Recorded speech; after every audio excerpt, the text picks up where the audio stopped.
कि जितनी एग्रेसिव मजबूत गोलबंदी आपकी होगी तो उतना ही सामने भी गोलबंदी हो सकती है। तो उसका नुकसान, आप अगर 35% को गोलबंद करते हैं तो 65% कहीं गोलबंद हो सकता है। जब तक जेडीयू और बीजेपी नहीं चाहेगी तब तक परिवर्तन नहीं हो सकता है बिहार में सत्ता का। यह कहना कि ये दोनों नंबर, दोनों सीट में से एक सीट भी अगर विपक्ष जीत जाए और सरकार बन जाए विपक्ष की, ऐसे ही अभी दूर दूर तक संभावना नहीं है। जहां तक तेजस्वी यादव जो बार बार कहते हैं, उनको भी पता है कि 2 विधायकों के नंबर से कोई नंबर गेम बदल नहीं जाएगा। दोनों सीटों पर जो चुनाव परिणाम होगा वो सत्ता पक्ष के मनोबल को तय करेगा, उनके कार्यकर्ताओं के मनोबल को तय करेगा। नमस्कार, आप देख रहे हैं द इंडिया टॉप। मैं हूं आदेशपुरी। बिहार में 2 स्थानों पर उपचुनाव हो रहा है, तारापुर और कुशेश्वर स्थान। आपको बता दें कि तेजस्वी लोगों के बीच में जाते हैं और कहते हैं कि ये चुनाव जो है सरकार किसकी बनेगी ये तय करेगा। इसके साथ ही साथ बताएं, कांग्रेस से भी आरजेडी के संबंध खराब हो चुके हैं, कन्हैया का भी एंट्री हो चुका है। वही पप्पू यादव कांग्रेस की तरफ से मैदान में आ चुके हैं। हमारे साथ हैं पत्रकार हैं अमित कुमार, इनका नाम है, और लगातार जो है पॉलिटिकल जितने भी एनालिसिस होते हैं उन पर ये नज़र बनाए रखते हैं। और इनसे ही बात करेंगे हम कि तारापुर और कुशेश्वर स्थान में इन नेताओं के एंट्री से कितना असर पड़ेगा, क्या जदयू अपना परफॉर्मेंस फिर से दोहरा पाएगी या नए लोगों को मौका मिलेगा। सर बहुत बहुत धन्यवाद जुड़ने के लिए। सबसे पहला प्रश्न सर ये है कि ये बताते कि कितना महत्वपूर्ण है वो चुनाव कि तेजस्वी यादव राष्ट्रपति बिहार में आए थे, उनके कार्यक्रम में भी नहीं गए। जी धन्यवाद आदेश जी। जहाँ तक अभी थोड़ी सी मेरी मतलब गला खराब है, थोड़ा सा इसकी वजह से आपको दिक्कत होगी, लेकिन जहाँ तक चुनाव की बात है, बिहार में जो उपचुनाव हो रहे हैं, दोनों उपचुनाव महत्वपूर्ण है, इसमें कोई दो राय नहीं है। जो बिहार विधानसभा का नंबर गेम है, इसकी वजह से इस उपचुनाव का महत्व बढ़ जाता है। और पिछले चुनाव में एनडीए की जीत हुई थी, लेकिन जिस तरह से जेडीयू का नंबर घटा था उसकी वजह से थोड़ा सा एक डिमोरलाइजिंग माहौल बन गया था जेडीयू में। और जेडीयू की ही दोनों सीटें हैं, तो वो दोनों सीटों पर जो चुनाव परिणाम होगा वो सत्ता पक्ष के मनोबल को तय करेगा, उनके कार्यकर्ताओं के मनोबल को तय करेगा। तो वो इस वजह से यह चुनाव बहुत महत्वपूर्ण है। और विपक्ष अगर इस दोनों जो जेडीयू की सीटें हैं, अगर विपक्ष में से कोई एक भी सीट अगर जीत जाती है तो उसके लिए भी वो मोरल बूस्टिंग का बहुत होगा। लेकिन सरकार पर कोई असर पड़ेगा ऐसी कोई संभावना नहीं है।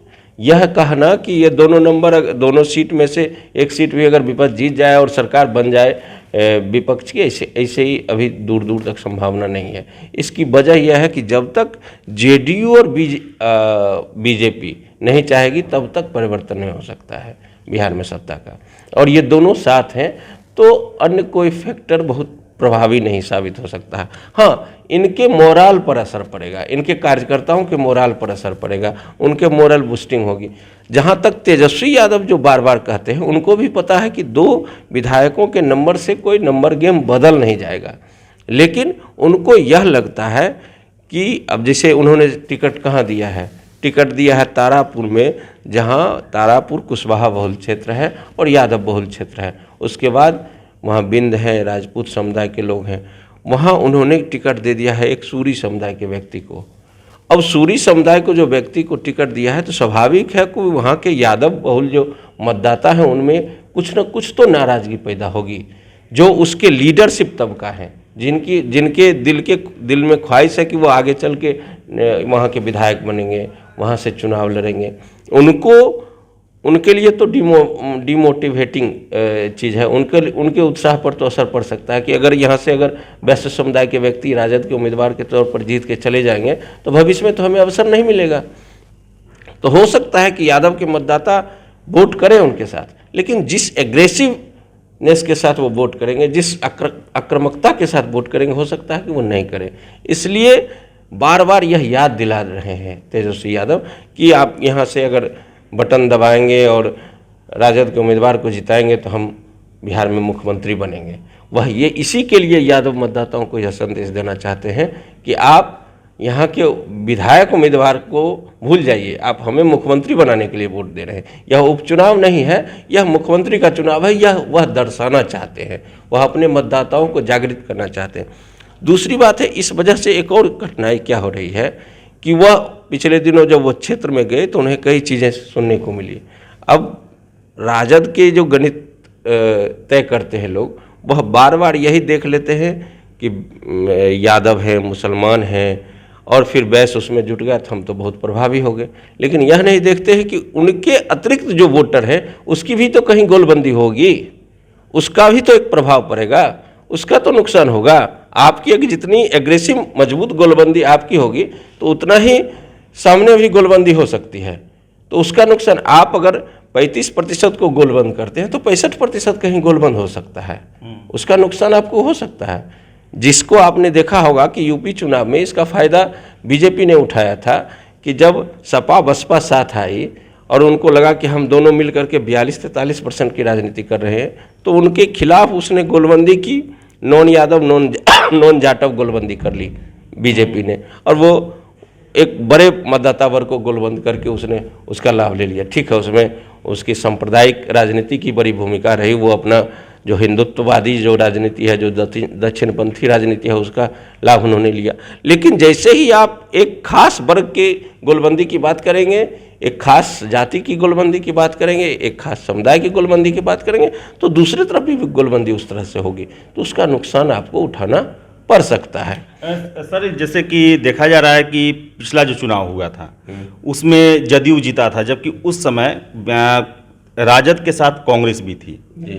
लेकिन इस बार एक तरह से शक्ति आधी हो गई है राजद की, तो क्या असर देखते हैं कि इसका फायदा जदयू को मिलेगा या फिर राजद को कुछ ज़्यादा नुकसान नहीं होगा? देखिए, पिछले चुनाव में जब जदयू वहाँ चुनाव लड़ रही थी तो जदयू की ताकत आधी थी।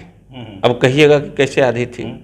तो जदयू की ताकत आधी क्या थी कि एक परसेप्शन यह बना हुआ था कि बीजेपी का नेतृत्व और बीजेपी का मतदाता नीतीश कुमार के साथ नहीं है, परोक्ष रूप से वह कहीं ना कहीं दूसरी राजनीति कर रहा है। नीतीश कुमार अकेले हैं, विपक्ष भी हमलावर है, सत्ता पक्ष के नेता भी हमलावर हैं, और लोजपा भी उनके खिलाफ राजनीति कर रही है। तो इससे पूरी तरह से नीतीश कुमार अकेले पड़े हुए थे, और उस दौर में वो चुनाव हुआ था और उसमें मेवालाल चौधरी जीते थे 7,000 वोटों के अंतर से। उसके सामने कौन उम्मीदवार था? मेवालाल चौधरी के सामने, मेवालाल चौधरी के सामने उम्मीदवार थे जयप्रकाश यादव की बेटी। अब जयप्रकाश यादव की बेटी को गौन कर दीजिए, जयप्रकाश यादव को समझिए। जयप्रकाश यादव का एक बड़ा फिगर है उस इलाके में, यादव मतदाता ही नहीं, यादव इतर मतदाताओं में भी जयप्रकाश यादव का बहुत ज़बरदस्त प्रभाव है, और उनसे बहुत सारे लोग उपकृत हैं, उनसे जुड़े हुए हैं। लंबे समय का 2-3 दशक की राजनीति है जयप्रकाश यादव की, तो स्वाभाविक है अब वो प्रभावशाली राजनीति है। राज्य से लेकर के केंद्र तक उनकी माँ विधायक रहे, उनके भाई विधायक रहे, खुद बिहार में मंत्री रहे, विधायक रहे, केंद्र में मंत्री रहे, सांसद रहे, तो वो एक लंबी राजनीति है, अच्छा प्रभाव है। लालू प्रसाद उनको एक तरह से उस इलाके का अघोषित मुख्यमंत्री बना के रखे हुए थे अपने दौर में, तो स्वाभाविक है कि उसका तो असर होगा ना। तो वह व्यक्ति आज इस चुनाव में चुनाव नहीं लड़ रहा है। हो सकता है कि अरुण साव के लिए प्रचार करें, लेकिन क्या वह उतना दांव लगाएंगे जितना अपनी बेटी के लिए लगा रहे थे? उतनी कोशिश करेंगे जितनी अपनी बेटी के लिए कर रहे थे? क्या करेंगे? ऐसा तो संभव नहीं है। कोई यह कहते हैं कि यादव मतदाता 100% उधर, कहीं नहीं होता है राजनीति में, ऐसा एब्सोल्यूट कहीं नहीं होता है। अगर एब्सोल्यूट होता तो राबड़ी देवी सोनपुर चुनाव नहीं हार जाती। अगर ऐसा एब्सोल्यूट होता तो राबड़ी देवी राघोपुर चुनाव नहीं हार जाती। यादव मतदाता का एक बड़ा वर्ग विभाजित रहा है पहले से भी। यादव मतदाता का बड़ा वर्ग विभाजित नहीं रहता तो नित्यानंद राय 3 लाख वोट से उजियारपुर लोकसभा क्षेत्र में नहीं जीतते। यादव मतदाता अगर बहुत मजबूती से खड़ा रहता तभी तेजस्वी यादव तो बिहार के मुख्यमंत्री रहते। आपको हम बता दें उदाहरण के तौर पर कि जो जोकीहाट विधानसभा का चुनाव हुआ, वहाँ यादव और मुस्लिम अगर वोट दे देते, MY समीकरण साथ रहती, तो 50,000 वोट से जीता वहाँ राजद का उम्मीदवार। वो राजद का उम्मीदवार हार गया, AIMIM का उम्मीदवार जीता। और यादव उम्मीदवार, यादव जो मतदाता थे वहाँ रंजीत यादव बीजेपी का था, उसको सपोर्ट किया। आप इसी तरह से उस इलाके में नरपतगंज का देख सकते हैं। इसी तरीके से आप बिहार के अन्य सीटों पर सदानंद सिंह के खिलाफ वहाँ बीजेपी का उम्मीदवार जीता, सदानंद सिंह के बेटा के खिलाफ, वो भी 40,000 के करीब मतों से। ऐसे बहुत सारे सीट हैं। आप यहीं पटना में देख सकते हैं, पटना सिटी में परवीन कुशवाहा थे महागठबंधन के उम्मीदवार, और नंदकिशोर यादव ने उनको लगभग 15-16 हज़ार वोटों से हराया। वो यादव वोट की शिफ्टिंग नंदकिशोर यादव के पक्ष में हुई वहाँ। आप ऐसे बहुत सारी सीटें हैं। अब्दुल बारी सिद्दीकी को ही अगर यादव और मुसलमान अच्छे तरीके से वोट देते तो अब्दुल बारी सिद्दीकी सदन में होते, वो हार करके घर में अभी बैठे हुए नहीं होते।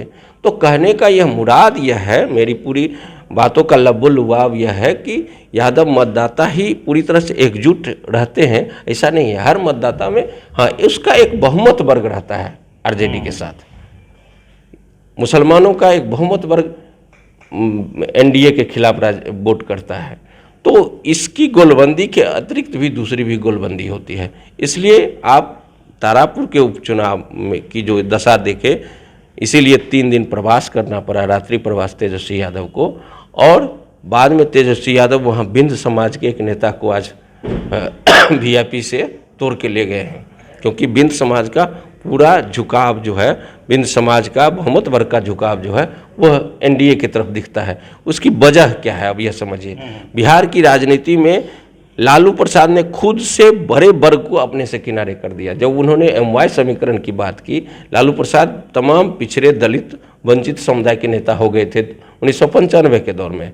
लेकिन जब वो 95 के आगे बढ़े, जब नीतीश कुमार अलग पार्टी बना लिए थे, समता पार्टी, और लवकुश और वगैरह वगैरह की राजनीति वहाँ चलने लगी थी, तो उस समय लालू प्रसाद को किसी ने आइडिया दिया कि आप तो 17 और 12% यादव और 17% मुसलमान, 29% वोट से तो आप राजनीति कर ही सकते हैं, आप तो सदैव अजय रहेंगे, आप माय समीकरण की बात कीजिए। वो माय समीकरण बोलने लगे। तो जैसे ही माय समीकरण बोलने लगे तो दूसरी गोलबंदी शुरू हुई, और नीतीश कुमार ने बहुत अच्छे तरीके से उनको इस मामले में मात दिया। उन्होंने अति पिछड़ा को गोलबंद किया अपने पक्ष में, महिलाओं में एक बड़ी सेंधमारी की, जिसकी वजह यह रही कि वह उस समुदाय में भी, जिस समुदाय के वोटर माना जाता है कि एनडीए को वोट नहीं करता, उस समुदाय के भी महिला वोटर को उन्होंने अपनी ओर आकर्षित करने का काम किया, या महादलित समुदाय का वोटर। इस तरह से उन्होंने एक नई गोलबंदी की, और लालू प्रसाद के जो जातिगत राजनीति का जो सामाजिक समीकरण था उसमें उन्होंने उन्हें मात दिया। तो आज की राजनीति में भी अगर आज जो अब पिछला विधानसभा चुनाव से अगर आज की तुलना करें तो आज फार बेटर स्थिति में है जेडीयू। पिछला विधानसभा चुनाव में पूरी तरह से वो घिरी हुई थी। आज न चिराग पासवान के पास वो ताकत है, क्योंकि वो खुद आधी शक्ति के साथ चुनाव मैदान में है, पार्टी उनकी बटी हुई है। दूसरी बात है कि न चिराग पासवान उतना नुकसान पहुंचा सकते हैं नीतीश कुमार को। तीसरी बात यह है कि बीजेपी भी आज की परिस्थिति में अब उसे यूपी चुनाव लड़ना है, उसे केंद्र की राजनीति देखनी है, केंद्र में बहुत सारे चैलेंजेस से घिरी हुई है। अभी वह नीतीश कुमार के खिलाफ जाके राजनीति नहीं करेगी।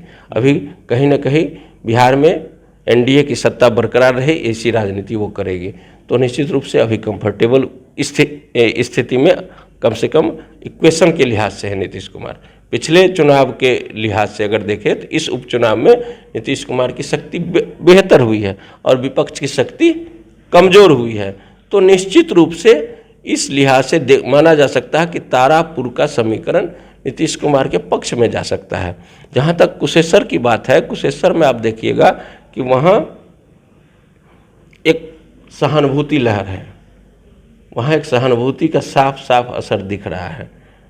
जो वहाँ उम्मीदवार हैं जेडीयू के, उनके माता और पिता दोनों गुजर चुके हैं, और जब दोनों माता पिता गुजर चुके हैं तो हम लोग अपने समाज को जानते हैं कि अच्छे से अच्छे नेता उसके सामने पानी मांगने के लिए मजबूर हो जाते हैं, क्योंकि लोग कहते हैं कि टूअर हो गया है, अनाथ हो गया है, इसको हम इसके लिए इसको दे दिया जाए वोट, और इस वजह से लोग एक तरफा मतदान हो जाता है। वहाँ सहानुभूति लहर एक दूसरे तरह का माहौल बना देता है।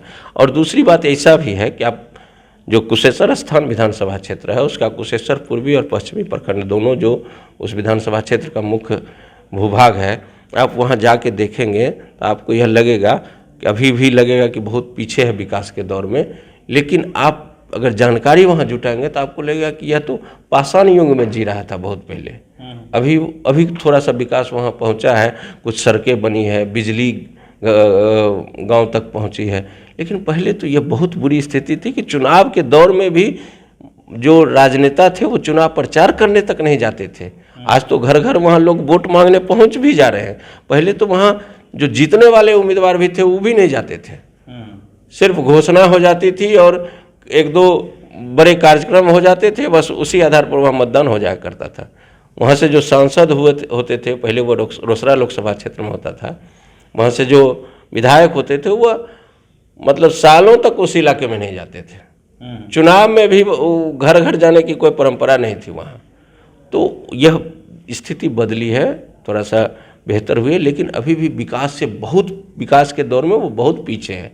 इसलिए वहाँ एक आकांक्षा, कुछ सुगबुगाहट हो सकती थी, लेकिन वो सुगबुगाहट इसलिए नहीं होगी कि वहाँ सहानुभूति बहुत एनडीए के पक्ष में काम कर सकता है। एक चीज़ जाना था सर कि कन्हैया आए हैं, पप्पू यादव फिर से कांग्रेस में, उन्होंने समर्थन दिया है अपना, तो क्या लगता है आपको कांग्रेस जो है इन दोनों स्थानों पर चुनाव जीतने के लिए लड़ रही है या फिर तेजस्वी को हरवा के एक सबक सिखाना चाहती है कि उनके दोनों सीटों पर ये अपने उम्मीदवार खड़े कर दिए? देखिए, सबसे बड़ी बात यह है कि यह सामान्य नीति है कि जो गठबंधन जिससे टूटता है सबसे पहले उसके खिलाफ मजबूती से लोग लड़ते हैं, उसको दिखाते हैं कि हमारी हैसियत तुमसे अधिक है। आप देखते भी होंगे कि भाई भाई में जब बंटवारा होता है तो वो बगल के पड़ोसी को भूल जाते हैं। पहले दोनों भाई आपस में कंपटीशन उनका ज़्यादा बढ़ जाता है कि हम आगे निकले कि आप आगे निकले। तो स्वाभाविक है, यहाँ कोशिश तो पहले इन दोनों की रहेगी कि मुख्य लड़ाई में कौन रहे, कांग्रेस रहे कि राजद रहे। और यह सच्चाई भी है, यही सच्चाई भी है कि कुशेश्वर में राजद कांग्रेस में यह हो रहेगी कि मुख्य लड़ाई में कौन रहे। और हमें लगता है कि जो पुरानी पृष्ठभूमि है वहाँ कांग्रेस की, वो अशोक राम के पिताजी बालेश्वर राम वहाँ से मंत्री और सांसद हुआ करते थे। अशोक राम का भी पुराना विधानसभा क्षेत्र सिंघिया जो होता था उसमें कुशेश्वर स्थान उसका एक हिस्सा हुआ करता था, तो वह वहाँ से विधायक भी हुआ करते थे। पिछले 3 बार से जब नया परिसीमन हुआ, कुशेश्वर अलग विधानसभा क्षेत्र बन गया और वहाँ 3 बार से जब से चुनाव हो रहा है तो वहाँ से जीत रहे थे यही शशिभूषण हजारी ही जीत रहे थे। और उसके खिलाफ 2010 में वहाँ राजद ने वह सीट दे दिया था लोजपा को, लोजपा के उम्मीदवार था उस सीट पर। 2015 में महागठबंधन में कांग्रेस आरजेडी और जेडीयू थी तो वह सीट महागठबंधन में जेडीयू को मिल गई थी। और 2020 में पहली बार कांग्रेस को वह सीट मतलब राजद और कांग्रेस गठबंधन में वो सीट कांग्रेस को मिली थी। तो यह कहना कि यह, और इस सीट पर कभी राजद का कोई बहुत प्रभाव नहीं रहा क्योंकि राजद वहाँ चुनाव लड़ी ही नहीं है बहुत लंबे अरसे से। अब जब बता रहे हैं जब कांग्रेस से गठबंधन नहीं भी था 2010 में तो वहाँ चुनाव लड़ रही थी लोजपा, राजद नहीं लड़ रही थी। तो इसलिए इस परिस्थिति में हो सकता है कि कहीं अपने प्रभुत्व से अशोक राम अपने बेटे को दूसरे नंबर पर लाने में सफल भी हो सकते हैं या बहुत कांटे की टक्कर में जेडीयू को कुछ मात देने की कोशिश भी कर सकते हैं। यह कोई बड़ी बात नहीं होगी।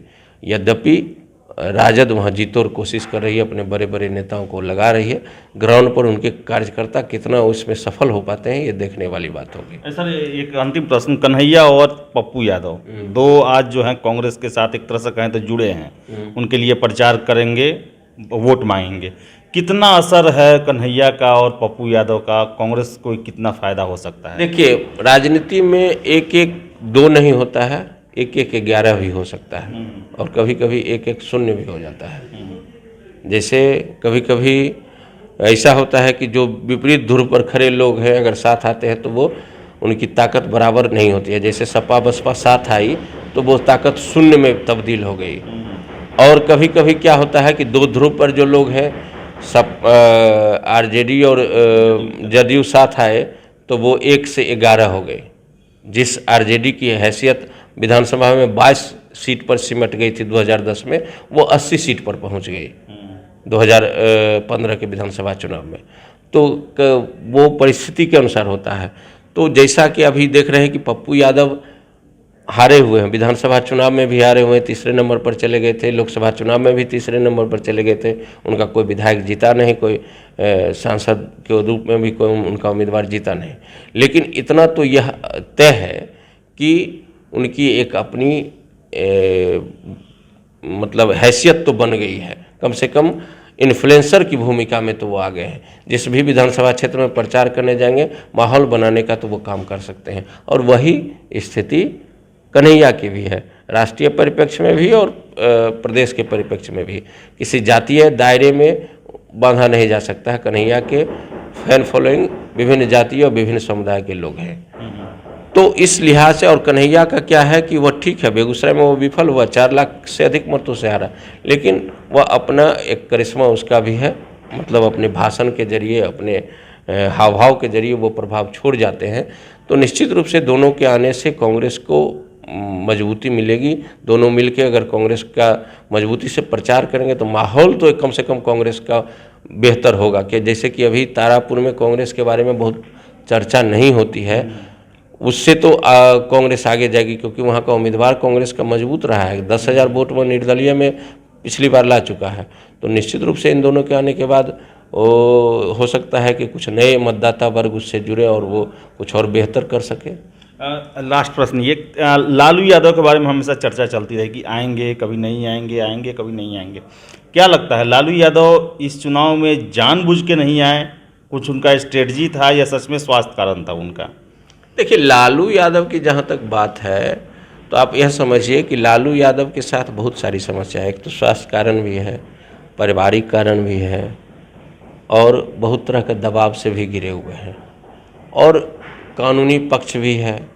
तो हर तरह के चीज़ों को देखते हुए, और इस सबसे बड़ी बात है कि आपसी परिवार में जो इस तरह की फूट पड़ी है, अभी तो तेजस्वी और तेज प्रताप की महत्वाकांक्षा का टकराव दिख रहा है। कई और चीज़ें भी हैं जो परिवार के अंदर है, अभी वो सामने नहीं आई है। वो हो सकता है कि 2022 के राज्यसभा चुनाव के आसपास वो दिखने लगेगी। वो कुछ चीज़ें ऐसी भी हैं।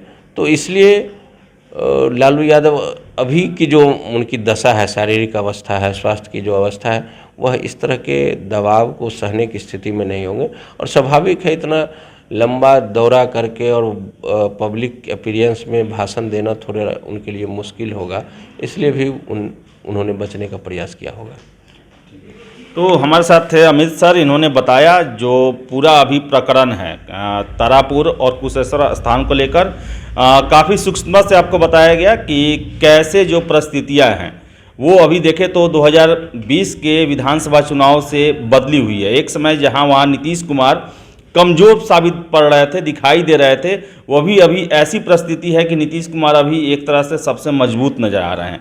तो वही कुशेश्वर स्थान में वहाँ पर सहानुभूति एक बहुत बड़ा मुद्दा है, और चांस है कि जदयू को इसका भी फायदा मिले।